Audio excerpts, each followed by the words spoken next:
a ir un poquito a hablar de lo que es persona humana, algunos atributos y demás. Espérenme que... Pero, ¿dónde? Acá está.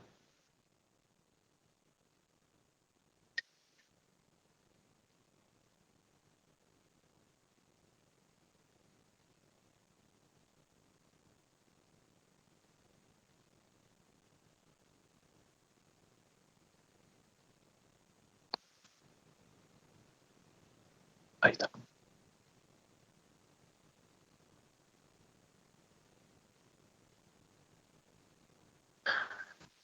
A ver, una cosita. Ah, bien, así ya no salimos de esta filmina. Bien, derechos humanos. Acá es vamos a meter un poquito de hablar de lo que son los derechos humanos, de ir analizando y ir viendo, dando una definición. Ahí ustedes tienen una definición que a mí particularmente, hay varias definiciones, ¿no? Eh, que también surge de las convenciones, pero esta definición es el conjunto de facultades, derechos, que le corresponden a todos los seres humanos como consecuencia de su innata dignidad, destinada a permitir el logro de sus fines y aspiraciones en armonía con las otras personas y que deben ser conocidos, reconocidos y amparados por los ordenamientos jurídicos de cada Estado. O sea, los derechos humanos son inalienables, conforman un conjunto de privilegios que buscan proteger y enaltecer la dignidad humana, un poco más de lo mismo, ¿no? Pero en definitiva, lo que nosotros tenemos que analizar, los derechos humanos son esas facultades que le corresponden a todas las personas por el simple hecho de ser personas. No hay mucho más que agregar. Ahora lo que tendríamos que decir, bueno, ¿desde qué momento hay persona? Para poder determinar todo esto que estamos hablando, ¿no? Y esta es la gran discusión que seguramente podemos llegar a tener. No es el ámbito, pero no tenemos el tiempo y no es esta materia para ver en profundidad esto, pero sí es el ámbito donde nosotros podríamos llegar a entrar en un debate de qué pasa con el tema del aborto, por ejemplo, ¿no? Es decir, con esta interrupción este, ¿no? Voluntaria del embarazo, esta ley que está vigente. ¿Y qué pasa con todo lo que establece el artículo 75, inciso 22, el artículo 75, inciso 23, la Convención Americana de los Derechos Humanos? Que en definitiva no vamos a encontrar en la Constitución nada respecto de desde qué momento hay persona y cómo podemos entender que tampoco la Constitución nos va a determinar de qué momento hay persona. Ahí tendríamos que ir, podríamos encontrar un poco el Código Civil, hablar un poco también del Pacto San José de Costa Rica, donde termina el artículo cuarto que persona se entiende como que hay vida a partir de la unión de las dos gametas y razón por la cual hay persona. El código te habla un poco de esto. Hay persona o existe, ¿no? Hay persona o vida, derecho a la vida, ahí podríamos decir, la unión de las dos gametas implantados, ¿no? Concebidos en seno materno. Esto tiene que ver con que hoy el código contempla la posibilidad, hoy la medicina ha avanzado mucho, y puede haber una unión de las dos gametas fuera del seno materno, ¿no? Todos estos tratamientos de fertilidad que hay varios y diferentes formas, y que bueno, puede ser que la medicina puede lograr, no de forma natural, sino inducida por el hombre, que esas dos gametas se unan, espermatozoide y el óvulo, se unan fuera del seno materno, que en definitiva para el código no es persona, no hay vida ahí, pero sí hay vida a partir de la unión de las gametas, ¿no? Implantadas, transferidas, ¿no? Concebidas en el seno materno.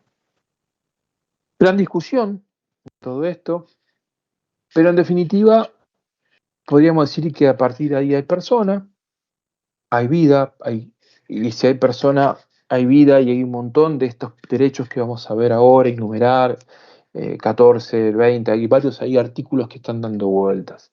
Y otros derechos que no están enumerados en la Constitución. Venga, algo pasó por ahí. Pero un segundito que alguien se tuvo que retirar. Está bien. Y lo que nosotros vamos a ver por ahí es que aparecen un montón de derechos que están enumerados y que vamos a ver algunos. Yo después les voy a hacer hay un trabajo, tengo una especie de comparación, de un listado de dónde están todos los derechos que el Estado de alguna manera enumera y otros que no enumeran, pero que surgen un poco de los análisis, los artículos. Pero eso después se los voy a pasar para que ustedes lo tengan. Pero en definitiva, es complejo de determinar esto, ¿no? Es decir, bueno, hay personas y derechos. Pues derechos humanos, sí, hay. Porque los derechos humanos son esas facultades para lo que estuvimos viendo en esta definición. A partir de ahí, hay persona, hay derecho a la vida, libertad, etcétera. Y ahí hay persona. Entonces, persona dice el código, decía el código, persona física, hay personas físicas y personas jurídicas para el código. En este caso, personas físicas no, personas humanas, ¿no? Así dice el nuevo código, nuevos físicas, hay personas humanas y personas jurídicas. Son humanas, todo ente susceptible contra derechos y no adquirir derechos y contra obligaciones. Y ahí aparecen los atributos de la persona, ¿no? Como esos son atributos propios de la persona, que lo tienen todos y que obviamente no pueden ser de alguna manera cedidos, renunciados y demás. ¿No? Es decir, un poco lo que vamos a ver aquí, en esta filmina, ¿no? Los principios, pero acá de unas características, ¿no? Es decir, son universales, inalienables, son irrenunciables, ¿no? Todas estas características tienen los derechos humanos, pero también están relacionados también con esta situación, ¿no? Y que a su vez aparecen varios atributos de la persona. Primer atributo, una persona tiene que identificarse. ¿Cómo identificamos a las personas? ¿Con qué? Con el nombre. ¿Tá? El nombre de la persona es un atributo. ¿Tá? ¿Cómo se identifica en la sociedad o en un grupo de personas? El nombre. Nombre de pila, apellido. ¿Tá? Y ahí tiene todo un análisis de quién, bueno, el apellido, con el apellido materno, puede ser el apellido paterno y materno, quién, el nombre lo eligen sus padres, hay ciertas restricciones en cuanto a la elección de un nombre, etcétera. Otro atributo que tienen las personas es el patrimonio, por ejemplo, ¿no? Es decir, el patrimonio, todos bienes materiales e inmateriales susceptibles de un valor económico. ¿Tá? El patrimonio, eso lo vamos a ver más en profundidad cuando veamos derecho de propiedad y esas cosas, ¿no? Pero el patrimonio es parte del atributo de la persona. Por otro lado, es el domicilio, lugar donde reside, zona, ¿no? Donde vive. Dentro de lo que es la figura del domicilio, hay diferentes tipos de domicilio conforme a la situación, ¿no? que puede encontrarse la persona, ¿no? Es decir, el domicilio constituido, el domicilio legal, el domicilio real, ¿no? Real donde vive, el legal establecido por ley. Por ejemplo, establece la ley que tiene que fijar, por ejemplo, un militar, ¿no? Que tiene que fijar un domicilio. Lo determina la ley, no es el domicilio real. Los militares no viven, muchas veces viven en los destacamentos que sí lo determina lo dispuso el superior y tienen que trasladarse, bueno, destacamento tal o cual, y no viven, muchas veces van transitando, son como muchas veces fijan domicilio, pues también son nómades y van transitando en diferentes destacamentos. Domicilios constituidos, por ejemplo, en un juicio, ¿no? Es decir, bueno, hay que fijar un domicilio, ¿no? Donde se tiene que fijar un domicilio para un juicio. En un juicio penal se fija el domicilio donde el juez tiene una declaración al imputado, y obviamente el imputado hay que ir a buscarlo al domicilio que se fijó y tiene que estar. Si no está presente, se entiende que no se quiere, se lo busca en otro domicilio, pero el domicilio que se fija es en juicio, donde recibe las notificaciones, donde el juez le va a solicitar algún tipo de requerimiento, requerir algo, y él tiene que presentarse y estar ahí, si no tiene que puede fugarse, lo que fuera. ¿Está? Después otro es la capacidad.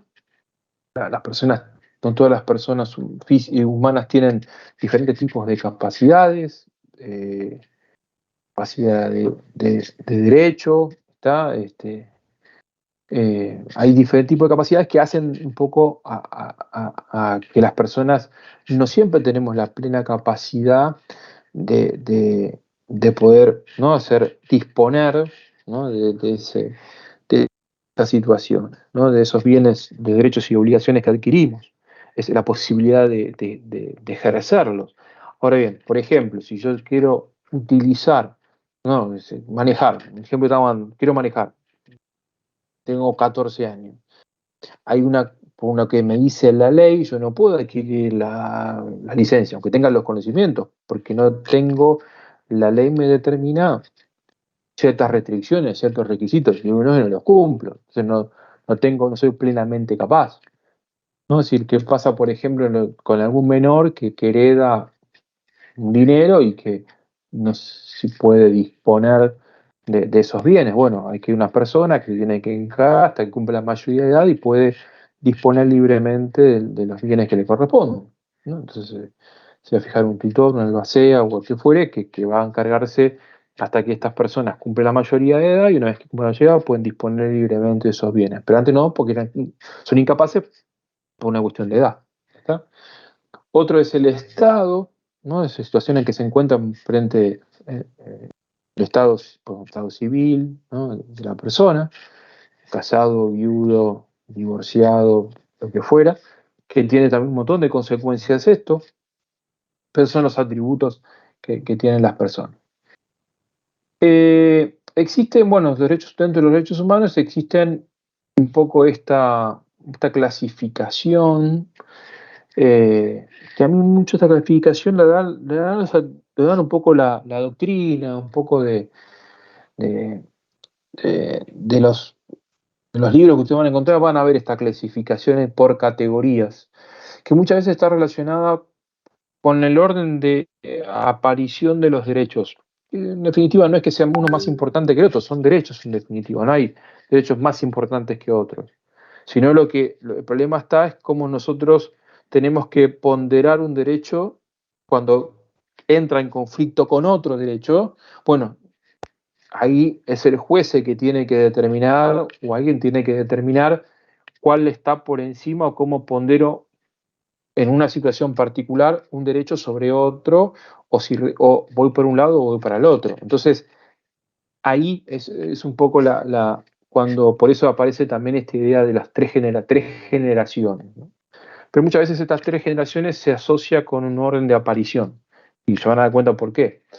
Los derechos humanos de primera generación son los derechos civiles y políticos reconocidos a las personas durante la etapa del constitucionalismo clásico. El constitucionalismo clásico es una etapa en donde el rol del Estado viene a reconocer derechos, ¿está?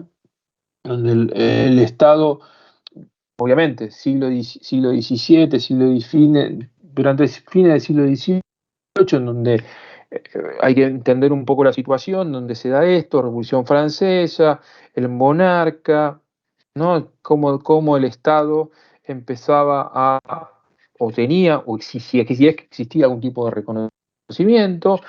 Acá empieza la división tripartita de poder con la idea de desconcentración de poder del monarca en tres órganos de poder, que se le otorga una función determinada a cada uno y demás. Entonces, lo que nosotros vamos a ver ahí es eh, que el constitucionalismo clásico hay que analizar también un poco el rol que tiene el Estado. El rol, en este caso, son los derechos civiles y políticos que el Estado empieza a reconocer a las personas, ¿no? a las personas humanas. ¿Está?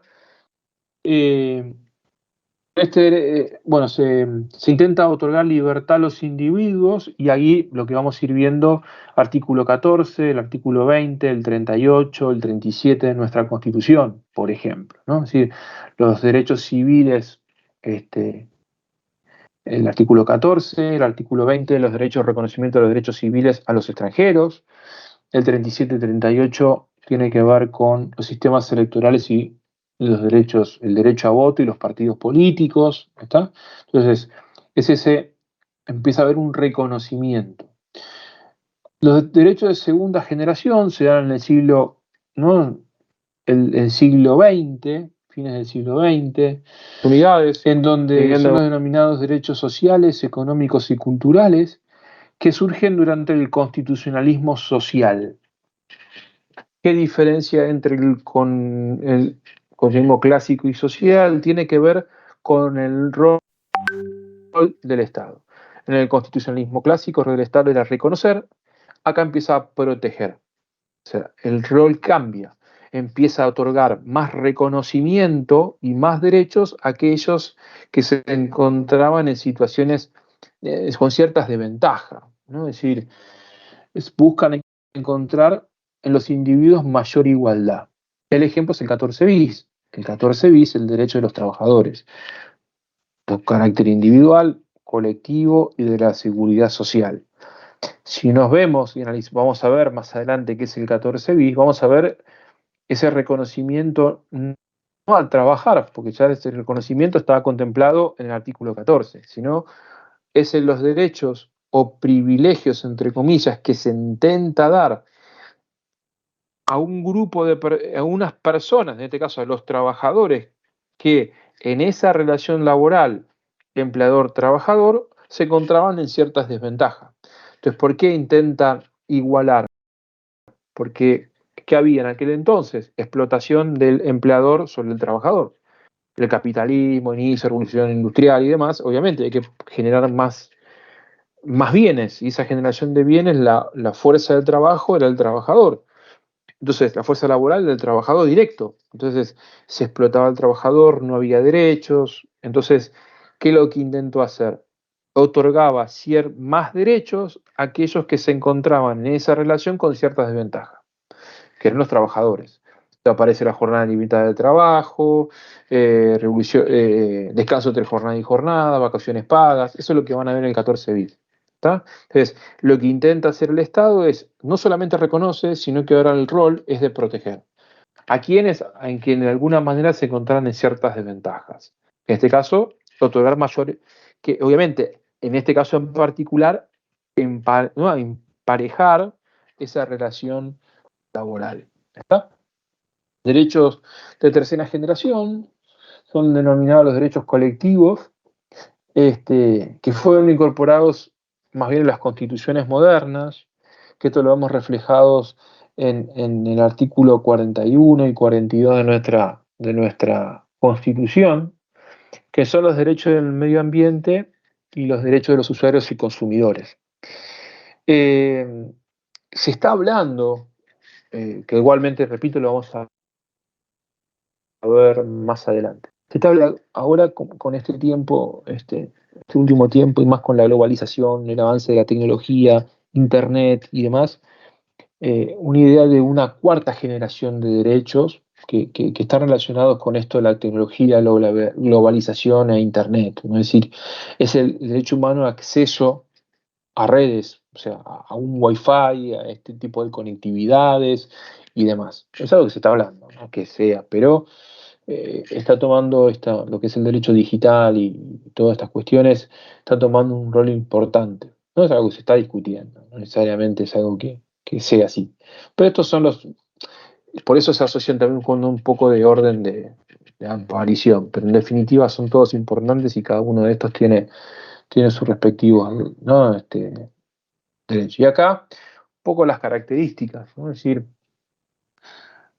eh, lo que nosotros vamos a ir viendo es la universalidad, todos los derechos humanos tienen simplemente por ser su condición humana, o sea, todas las personas sin importar su religión, sexo. Y acá es importante, por ejemplo, esto que voy a leerles, ¿no? De la Declaración Universal de los Derechos Humanos, artículo 2, ¿no? Toda persona tiene los derechos y libertades proclamados en esta declaración, sin distinción alguna de raza, alguna de raza, color, sexo, idioma, religión, opinión política o de cualquier otra índole, origen nacional o social, posición económica, nacimiento de cualquier otra condición. O sea, fíjense, para todos por igual. O sea, no es que hace distinción, los derechos humanos no tienen distinción. Universales, para todos. ¿Está? Son inalienables. ¿Qué significa? Que no se pueden comprar. ¿Está? Y tampoco, por otro lado, no se pueden ni comprar, ni tampoco puedo ser despojado de estos. Yo los tengo y son míos. O sea, el problema está en que nosotros los tenemos por el simple hecho de ser personas. Vamos a tener un problema cuando nosotros lo quisiéramos ejercer. En nuestro sistema tiene una problemática que tiene que ver con esto de que los derechos no son absolutos. Yo no solamente los tengo y los ejerzo, sino que yo los puedo tener, el Estado los enumera, la Constitución están enumerados en la Constitución, en algunos pactos internacionales, pero yo para poder ejercerlos necesito que estén reglamentados. ¿Qué significa?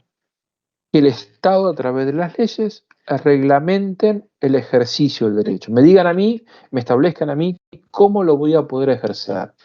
Por ejemplo, volviendo un poco al 14 bis, la ley de contrato de trabajo, que es de alguna manera es la ley que reglamenta el ejercicio, gran parte de todos estos derechos que están ahí, en el artículo 14 bis, me habla de una jornada limitada de trabajo de 8 horas diarias. Ahí el Estado lo que está haciendo está reglamentando la jornada limitada de trabajo, de 8 horas diarias, o 6 si es trabajo insalubre, por ejemplo. ¿No? Recolector de basura, trabajo en subte y demás. Entonces, eso surge de la misma ley. ¿Tá? Entonces, ya está regulada la jornada limitada de trabajo. Está regulado también descanso entre jornada y jornada, las vacaciones pagas, cuánto tiempo me corresponde, ¿no?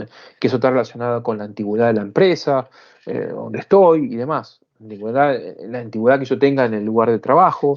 Entonces, todo eso está reglamentado en la ley. Entonces, yo voy a poder ejercer este derecho porque está reglamentado en la normativa. ¿Está? Después, a ver, hay convenios colectivos de trabajo, hay un montón de situaciones que se dan que tienen que ver con derecho laboral en profundidad, que la ley es el marco general, ¿no? Es una ley marco, pero después existen que tienen inclusive mayor peso que la misma ley, que son los convenios colectivos de trabajo, que ahí surgen del acuerdo entre trabajadores y empleadores. Tan sencillo como eso. Entonces, el derecho laboral le da importancia a ese acuerdo, que tiene que estar dentro del marco de la ley del contrato de trabajo. ¿Está? Son irrenunciables, ¿no? Es decir, en el sentido que no significa que yo no los use, estoy renunciando a ellos, ¿no? Es decir, son derechos que son innatos por mi simple condición de ser persona, que los puedo ejercer o no, eso depende de cada uno, pero el hecho de no utilizarlos y no ejercerlos no significa que los pierda, los voy a seguir teniendo. ¿Está? Eh, Interdependencia, o sea, todos los derechos humanos están relacionados entre sí. Y por otro lado, el Estado tiene la obligación, a su vez, de generar un ambiente en donde a mí me permita desarrollar cada uno de estos derechos. Desarrollar un ambiente en el sentido de un marco regulatorio, está un campo, una regulación en donde me permita poder ejercerlos. Ojo, no siempre esa regulación es conforme al derecho y muchas veces esa regulación lo que hace es vulnerarlos, porque puede ser que el legislador no contempló, omitió una situación, entonces se me está vulnerando mi derecho. Pero bueno, ahí es una discusión que vamos a tener más adelante y que vamos a verla, ¿qué pasa cuando existen normas que son contrarias a la Constitución porque se están vulnerando derechos? Bueno, existen un montón de normas de eso. Entonces, eso es algo que vamos a ver más adelante. Después aparecen un poco los principios, que es poco más o menos similar a lo que estuvimos viendo, ¿no? El principio de universalidad, interdependencia, indivisibilidad, en el sentido de que no podemos tomar los derechos como cuestiones, hay que tomarlos como un todo y no tenerlos divididos, y tomar cada derecho por forma individual. ¿Y a qué voy con esto? Volvemos a lo mismo. Obviamente que yo voy a poder ejercer mis derechos y bueno, hay que hacer una pequeña clasificación y más, recién lo vimos. El problema esto tiene que ver con qué pasa cuando entran en juego o en choque o se enfrentan dos derechos. El ejemplo, volviendo a lo que estuvimos viendo recién, que comenté, es por ejemplo el aborto.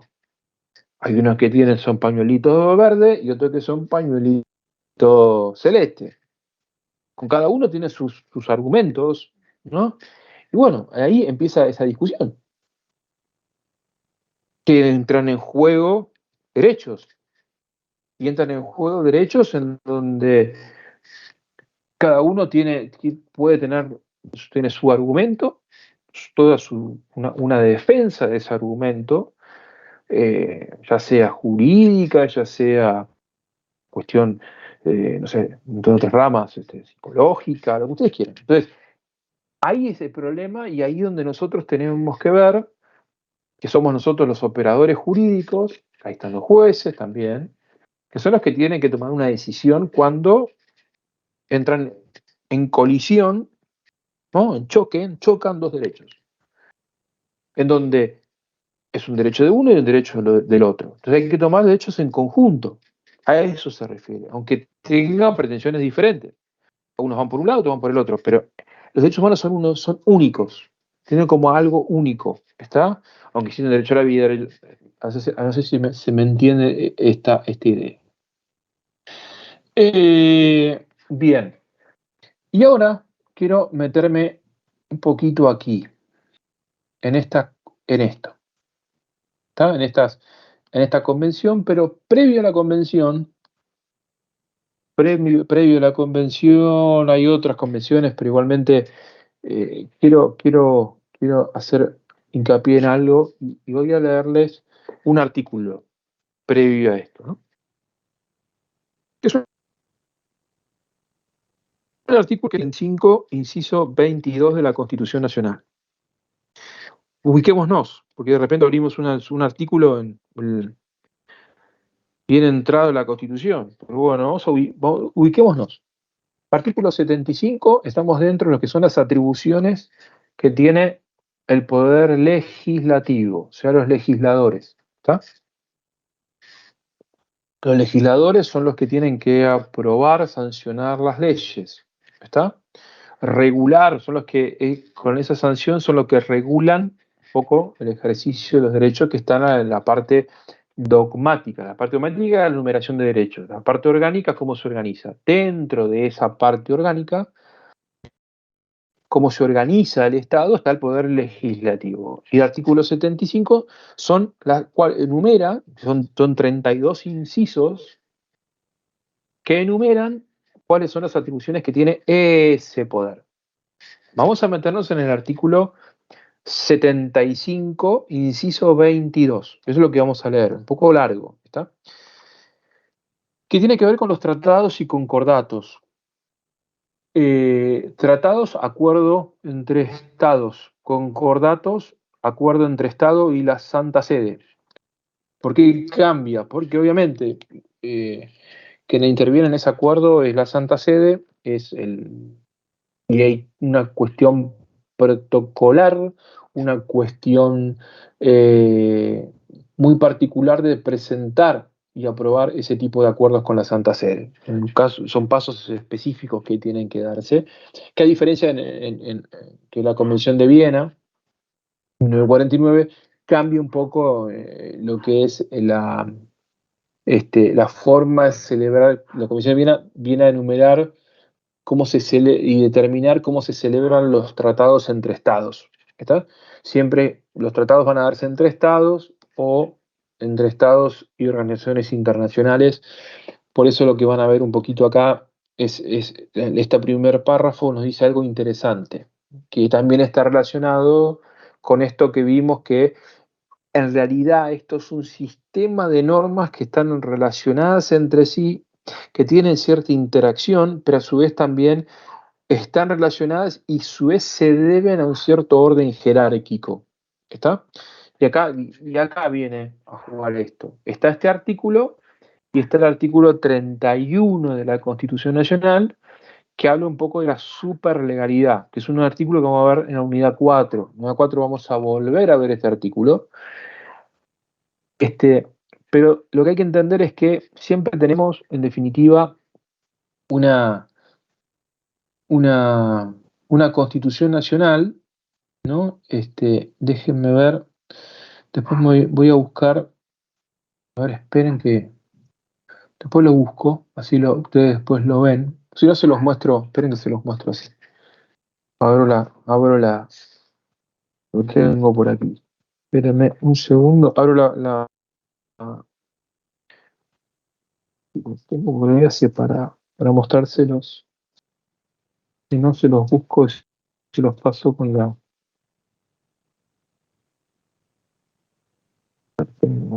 Son papeles de papelitos de papeles. Bueno, no lo tengo. A ver si los tengo. Bueno, después se los muestro. Si no, no perdemos tiempo. En realidad no, vamos a ponerlo así. A ver si está por acá. Esperen un segundo.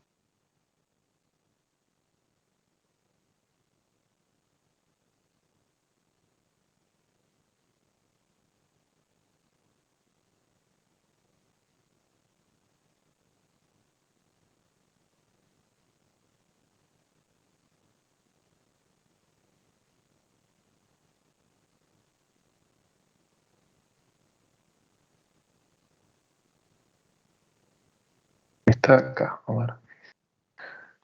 Déjenme ver si es esta.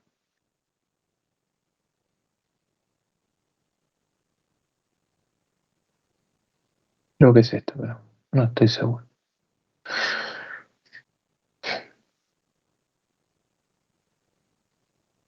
Acá está. Sí.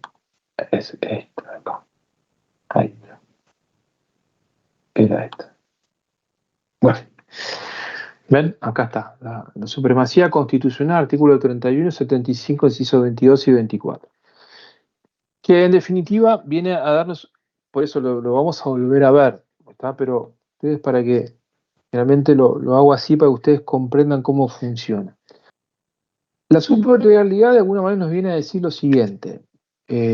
No existen normas, dejando de lado la Constitución, entendiendo que la Constitución es la ley fundamental, entendida que como se llama superley, en el sentido, pues superlegalidad, en el sentido de que esta norma viene a brindar validez a todo el ordenamiento jurídico.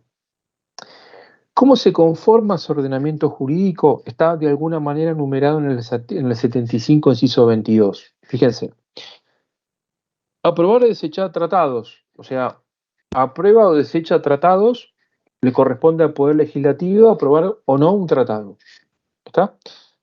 Concluido con las demás naciones, o sea, se celebra un tratado con Uruguay, por ejemplo, con las organizaciones internacionales, Fondo Monetario, y si ustedes, no sé si siguen un poquito lo que pasó con el fondo, en algún momento se necesitó la oposición para aprobarle este nuevo acuerdo con el fondo, esta reestructuración de la deuda del acuerdo ya anteriormente tomado con el fondo, ¿no? Este préstamo. Entonces, ¿se acuerdan que hace no mucho tiempo pasó por el Congreso y que generó también un cierto rispideces en el oficialismo, ¿no? Que Máximo se bajara, ¿no? de la representación de su banca, no de su banca, sino de ser jefe de bloque?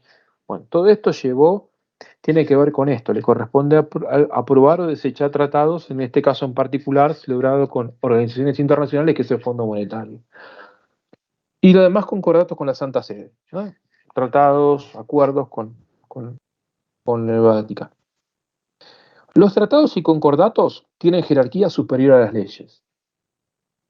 Este artículo, este párrafo, viene a darnos, de alguna manera, a explicar un poco cómo se estructura, dándonos diferentes niveles jerárquicos de normas.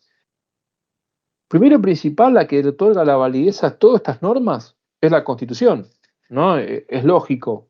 Piensen ustedes que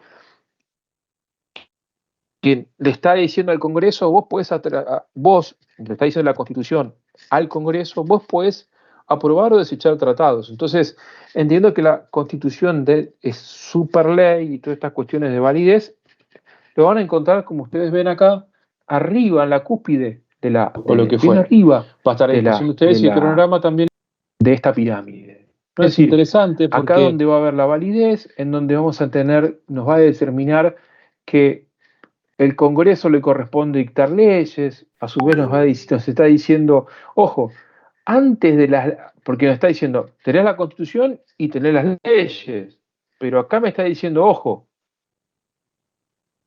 porque, ¿por qué digo esto? Si ustedes van al artículo 75, inciso 22, es verdad, inciso 12, te va a decir, le corresponde el dictado de los códigos de civil, penal, al Congreso, que es una ley nacional.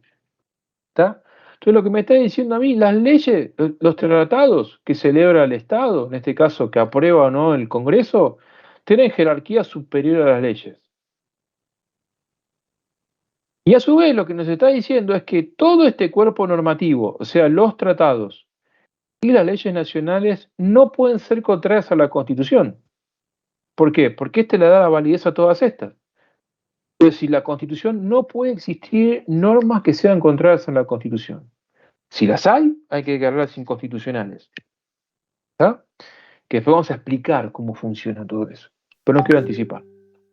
Entonces, de alguna manera, este es cómo se conforma la Constitución, cómo se conforman los diferentes niveles jerárquicos. Acá está el artículo 27, igualmente lo vamos a ver, que en realidad le corresponde al Estado fomentar la relación entre otras naciones a través de acuerdos, que son las facultades que tiene el Estado, ¿no? Pero después vamos a ver en profundidad cada uno. Porque tiene estos tres niveles jerárquicos. Constitución está por encima y da validez a todos los demás. Los tratados internacionales y después, conforme al artículo 75, aparecen ahí que están por encima de las leyes. Tienen jerarquía superior a las leyes. Entonces, este es el cuerpo normativo a nivel nacional. Ahora bien, si seguimos leyendo el artículo 75, inciso 22, les empieza a decir, la Declaración Americana de los Derechos del Hombre, Derechos y Deberes del Hombre, Declaración Universal de los Derechos Humanos, la Convención Americana de los Derechos Humanos, que esa es la que vamos a ver en un ratito, en particular. El Pacto Internacional de los Derechos Económicos, Sociales y Culturales, el Pacto Internacional de los Derechos Civiles y Políticos y el Protocolo Facultativo, la Convención sobre la Prevención y Sanción del Delito de Genocidio, la Convención Internacional sobre la Eliminación de todas las formas de discriminación racial, la Convención sobre la eliminación de todas las formas de discriminación contra la mujer, la Convención contra la tortura y otros tratos, penas crueles, inhumanos y degradantes. Seguimos, ¿no? La Convención sobre los Derechos del Niño, y en las condiciones de su vigencia tiene jerarquía constitucional y no derogan artículo alguno de la primera parte de la Constitución. ¿Qué nos está diciendo? Que estas convenciones que acá enumeran están en un mismo nivel jerárquico de la Constitución. O sea, ven que acá yo pongo en la filmina hay 14 instrumentos internacionales con jerarquía constitucional. Entonces, si nosotros tomamos esta pirámide, dividimos en tres, encontramos que la cúspide bien arriba van a encontrar la Constitución y estos 14 instrumentos internacionales que obviamente, si ustedes se dan cuenta, todos tienen que ver con los derechos humanos. ¿Está? Después aparecen en el medio los tratados internacionales que no tienen jerarquía constitucional, ¿está? Y después aparecen las leyes internacionales. Por ejemplo, los tratados que no tienen jerarquía constitucional, si ustedes quieren poner el Mercosur, no sé, tratado, ¿no?, de que fija los límites con el Río de la Plata, con Uruguay, por ejemplo, el Tratado de la Antártida, o sea, tratados de Canal de Beagle, con Chile, todos estos están ahí abajo. Están entre la que es los rangos constitucionales, los tratados internacionales de derechos humanos y la Constitución y las leyes nacionales. Ahí están esos tratados. Después dice algo interesante. No derogan artículo alguno de la primera parte de la Constitución. Deben entenderse complementarios de los derechos y garantías por ellas reconocidos. ¿Qué significa la primera parte de la Constitución? Es esto que yo les mencioné de la parte dogmática, la enumeración, la fijación, enumeración y obviamente donde se define cuáles son los derechos que tiene cada uno de los habitantes. Habitantes porque hablo de nativos que nacieron acá y a su vez el 20 abre la puerta a los extranjeros, ¿no? ¿Cuáles son los derechos que ellos tienen? Entonces, no solamente dice, no derogan ningún derecho reconocido en la primera parte, sino que los complementan. Y siempre doy este ejemplo, para que ustedes entiendan a qué se refiere con complementarios. ¿Cómo complementan esto? Les hago una consulta. A ver si todavía me siguen escuchando o se fueron a comer. ¿En dónde está enumerado el derecho a la vida en la Constitución Nacional?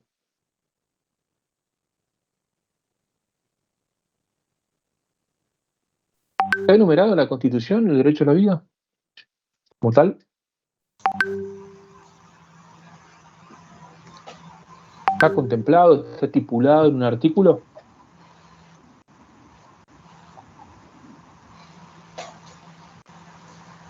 ¿Artículo 1? No. ¿Artículo 4? ¿De dónde? Del Pacto de San José de Costa Rica. Yo le pregunté de la Constitución. ¿Dónde está en la Constitución? Esa fue mi pregunta. En la Constitución Nacional, el derecho a la vida, ¿está estipulado, enumerado, escrito, no, en un artículo? Como puede ser no sé, lo decía antes, el de los derechos civiles que están en el 14, o el derecho de igualdad que está en el 16, o el derecho de propiedad que está en el 17. ¿El derecho a la vida está enumerado? ¿O está No, dentro profe. de esos derechos no numerados? Alguien habló por ahí.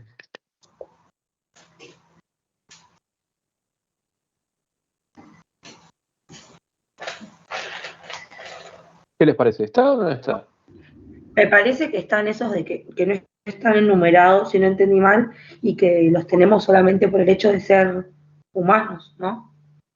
Bien, entendió muy bien. Sí, es así, no está enumerado. Si uno lo busca, vayan, o sea, el artículo 1 de la Constitución nada tiene que ver con eso. Dice, la nación argentina adopta para su gobierno la forma representativa, republicana y federal según establece la presente Constitución. Allí es el artículo 1. Fíjense, no está. O sea, lo que tenemos que ir es el artículo aquí. Vamos a matar, esperen un segundo, así. Tiene que ver con los derechos implícitos. Artículo 33 de la Constitución. Las declaraciones, derechos y garantías que enumera la Constitución no serán entendidos como negación de otros derechos. ¿Siguen? No significa que si no están, no los tenemos. Y que los que están no significa que no tener los otros. ¿Está? No numerados, pero que nacen del principio de la soberanía del pueblo y de la forma republicana de gobierno. Soberanía del pueblo significa, ahí va, nacen por el simple hecho de ser personas y estar acá en esta sociedad y en esta nación. Pero más que todo por ser persona. El derecho a la vida es uno de esos derechos, el derecho a la libertad. ¿Está? Lo único más similar es esto, dejan de ser esclavos, se queda abolida la esclavitud, pero no habla del derecho a la libertad. Está el derecho a la libertad, somos libres, personas libres que están dentro de este territorio. Y las personas que eran esclavizadas en aquel entonces recuperan su libertad. Queda abolida la esclavitud, no hay esclavitud. ¿Está? Entendido en aquel entonces como teniendo a persona como una cosa, ¿no? Y que se comercializaba como tal. ¿Está? Recuperan realmente su libertad, pero no está estipulado como tal la libertad así. Entonces, son derechos implícitos. Entonces, en definitiva, hay derechos que están enumerados, escritos, estipulados y otros que no.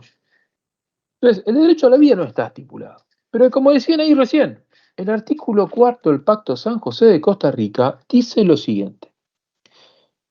Habla del derecho a la vida. ¿Tá? Ya de por sí nos dice el primer derecho que de alguna manera reconoce y protege la Convención Americana de Derechos Humanos, o Pacto San José de Costa Rica, se lo conoce de las dos maneras, es el derecho a la vida, es el primero. Y dice así, toda persona tiene derecho a que se respete su vida. Este derecho estará protegido por la ley y en general a partir del momento de la concepción, razón por la cual, ¿qué nos está diciendo el artículo 4? Hay vida a partir de la concepción, ¿no? Nadie puede ser privado de la vida arbitrariamente. ¿Está? Entonces, volviendo al artículo 75, inciso 22. Este artículo cuarto, este inciso, ¿no? este punto 1 del artículo cuarto del Pacto San José de Costa Rica, dice mucho, ¿no? Pero lo protege y después nos está diciendo de qué momento hay vida. Cosa que no estaba estipulado, fíjense, es un derecho implícito. Es complementario, nos está dando más información. Nos dice que el derecho a la vida se respeta, pero a su vez hay vida en el momento de la concepción. Y a su vez después nos dice, nadie puede ser privado de la vida arbitrariamente. ¿Está? ¿Entiende cómo funciona esto? ¿Ve cómo cómo cambia el 22? ¿Está? Cómo hay todos estos pactos que recién comentamos, tienen de alguna manera esta idea de complementar. A ver, son de derechos humanos, por eso habla de la primera parte, porque la primera parte de la Constitución es en donde se enumeran los derechos de las personas. ¿Está? Pues siempre habla de la primera parte. Seguimos con la lectura del 75, inciso 22, porque hay algo más interesante aún. Esperen que me tengo por aquí.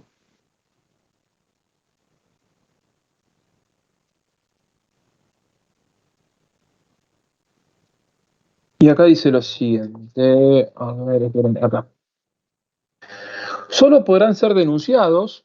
Denunciar un tratado significa en el derecho internacional la potestad que tiene el Estado soberano de dejar de formar parte del mismo. Cuando un Estado soberano se quiere separar del tratado que se estipuló, se denomina la denuncia. Yo denuncio en sede internacional la intencionalidad del Estado argentino de salir, de dejar de formar parte del mismo. Entonces, la denuncia entra a jugar después vamos de esa manera dentro del derecho internacional, por eso hablamos de denunciar. ¿Está? En su caso, el Poder Ejecutivo Nacional, previa aprobación de las 2/3 partes de la totalidad de los miembros de cada una de las cámaras, o sea, previo significa, previo a la denuncia, esta idea de denunciar, de salir, dejar de formar parte del mismo, tiene que pasar primero por el Congreso, y una vez que se aprueba por el Congreso, recién ahí el Poder Ejecutivo puede denunciar el tratado. Y acá aparece este párrafo que es importante, que hay que tener a consideración. Los demás tratados y convenciones sobre derechos humanos, luego de ser aprobadas por el Congreso, requerirán del voto de las 2/3 partes de la totalidad de los miembros de cada una de las cámaras para gozar la jerarquía constitucional. ¿Qué nos está diciendo este último párrafo del artículo 75, inciso 22? Algo interesante. Lo que figura en el artículo 75, inciso 22, enumera cuáles son las convenciones, tratados que tengan como objeto los derechos humanos, que tiene jerarquía constitucional. Están acá, están enumerados, son estos los instrumentos. Ahora bien, ¿puedo otorgarle jerarquía constitucional a otros instrumentos que no estén acá en el artículo 75, inciso 22? ¿Les puedo otorgar jerarquía constitucional? Sí. Primero principal, uno, tienen que ser sobre derechos humanos. ¿Ah? Segundo, tienen que pasar por el Congreso y deben ser aprobados por las 2/3 partes de la totalidad de los miembros de cada una de las cámaras para obtener la jerarquía constitucional y salir de aquí abajo, de ese segundo nivel jerárquico, y otorgarle la jerarquía constitucional. Uno de los últimos que salió de estos tratados sin jerarquía, ¿quién nos está diciendo también? Que pueda haber tratados internacionales sobre derechos humanos que no tengan jerarquía. ¿Está? La jerarquía lo tienen solamente los que figuran en la Constitución, en el artículo 75, inciso 22, y también la van a tener aquellos tratados internacionales que son aprobados por el Congreso, que son sobre derechos humanos, que no la tienen jerarquía, pero una vez aprobados necesitan una segunda aprobación del voto de las 2/3 partes de la totalidad de los miembros de cada Cámara para pasar a este primer nivel jerárquico de normas y tener el mismo rango que tiene la Constitución. O sea, significa que, ¿qué pasa si necesitamos, existe, o el Estado argentino adhiere a una convención nueva mañana, y yo le quiero, obviamente, no está dentro de esto que enumera la Constitución en el 75, inciso 22, pero hay una voluntad por parte de los legisladores que esa convención que se firmó, que se ratificó y demás, yo quiero que tenga jerarquía constitucional. Entonces me reúno, le tengo que otorgar las 2/3 partes de la totalidad. Piensen que son 257 diputados y 72 senadores, sacan la proporción. Después esos números se los voy a decir cuando veamos la reforma constitucional. Pero en definitiva son muchos, es mucho más de la mitad. ¿Está? Si yo logro esto, aprobación de diputados y de senadores, tiene jerarquía constitucional y pasa a formar parte de estos. El último es la Convención contra la defensa o contra la protección, en definitiva, con protección de las personas con discapacidad. Ese fue el último, ¿está? Que fue creo en noviembre del 2016-17. Un poquito antes también. Pero fue el último que se le otorgó rango constitucional que no estaba, que era, primero principal, una convención que tenía, que estaba aprobado por el Congreso, que era superior a las leyes, pero no tenía rango constitucional, aunque sea de derechos humanos, razón por la cual el Congreso decidió otorgarle la jerarquía constitucional aprobando con las 2/3 partes de la totalidad de los miembros de cada Cámara. El Congreso logró ese número de diputados, ese número de senadores, le otorgó la jerarquía, razón por la cual está ahí arriba en la cúspide, teniendo el mismo rango constitucional que la Constitución. Ahora bien, vamos a volver a la firmina que estábamos hablando de derechos humanos para meternos en el Pacto San José de Costa Rica. ¿Qué es lo que hay que saber del pacto? Esto es algo para que ustedes presten atención. ¿Por qué? Porque el Pacto San José de Costa Rica es un tema que solemos tomar en los exámenes. Yo les dije, miren que yo les digo qué es lo que nosotros tomamos. Entonces, el pacto es algo que tienen que saber. Pero, ¿qué es lo que hay que saber del pacto? Porque el pacto es grande, tiene sus cosas, ¿no? Entonces, hay que de alguna manera prestar atención a algo que dice el pacto. El pacto de grandes rangos tiene dos partes, ¿tá? En donde aparecen las obligaciones que tienen los estados firmantes frente al pacto y el cumplimiento obligatorio, se obligan al cumplimiento en su forma total del pacto, ¿tá? Después, como recién vimos, a partir de lo que nosotros estuvimos viendo, a partir del artículo 4 en adelante, comienza a enumerar los derechos humanos que el pacto protege, ¿no? Y fíjense, el derecho a la vida, artículo 4, derecho implícito en la Constitución. Derecho integral de la persona, que está relacionado con, acá, todo lo que tiene que ver con la libertad de la persona, tiene que ver con las garantías que existen frente a la libertad, pero también es un derecho implícito. Prohibición de esclavitud y servidumbre, artículo 15 de la Constitución Nacional.